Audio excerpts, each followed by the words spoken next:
शेतकऱ्याचा जो काही खर्च आहे तो कमी व्हावा म्हणून आपण दोन गोष्टी त्या ठिकाणी केल्या. सगळ्यात महत्त्वाचं काही केलं असेल तर आमच्या शेतकऱ्यांना 7.5 हॉर्स पॉवर पर्यंत जो काही विजेचा खर्च होता ते वीज बिल माफ करण्याचा निर्णय आपल्या सरकारने घेतला. आज याचा कधी कोणी विचार करत नाही. वीज बिल माफ झालं म्हणजे वीज कंपनी जी आहे ती कंपनी स्वतःच्या खिशातनं भरत नाही. दरवर्षी 25,000 कोटी रुपये मी बजेटमधनं काढतो आणि त्या आमच्या वीज वितरण कंपनीला देतो. कारण ते जर दिले नाही तर MERC सांगते की जे इतर ग्राहक आहेत त्या सगळ्या ग्राहकांवर हे 25,000 कोटी लोड करा, त्यांचं विजेचं बिल वाढवा आणि त्यांच्या खिशातनं ते वसूल करा. आणि म्हणून दरवर्षी 25,000 कोटी रुपये हे आपण वीज बिल माफीच्या पोटी देतो. आणि मला हेही सांगताना आनंद वाटतो की याच महाराष्ट्राने जवळपास महाराष्ट्रातल्या शेतकऱ्याला आपल्याला माहिती आहे अर्धे दिवस सकाळी वीज, अर्धे दिवस रात्री वीज. इतक्या मोठ्या प्रमाणात रात्रीची वीज आल्यानंतर शेतकऱ्याला काय अडचणी त्या ठिकाणी सहन कराव्या लागतात आपल्याला माहिती आहे.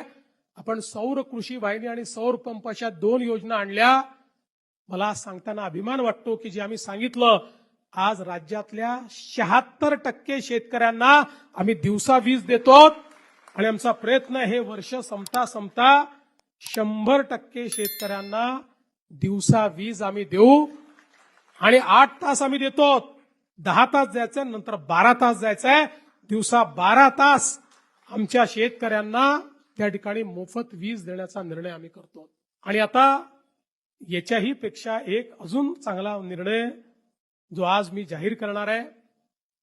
आपल्याला कल्पना आहे की 7.5 हॉर्स पॉवर पर्यंत आता तुम्हाला बिल येत नाही, पण तुमच्या प्रत्येकाच्या नावाने जुनं बिल आहे. प्रत्येकाच्या नावाने आहे, ते खात्यात आहे, लिहून ठेवलं आहे. कधीतरी वसुलीला येऊ शकतं आणि कुठलंही दुसरं कनेक्शन घ्यायचं झालं तर तो लाईनमन चेक करतो तुमच्यावर तर आहे जुनं बिल, मिळत नाही तुम्हाला. आणि म्हणून आता मी हा निर्णय घेणार आहे की 7.5 हॉर्स पॉवर पर्यंतचं जे जुनं बिल आहे 48,000 कोटी रुपयाचं जुनं बिल वसूल करायचं आहे. ते 48,000 कोटी रुपयाचं जुनं बिल आम्ही माफ करणार आहोत.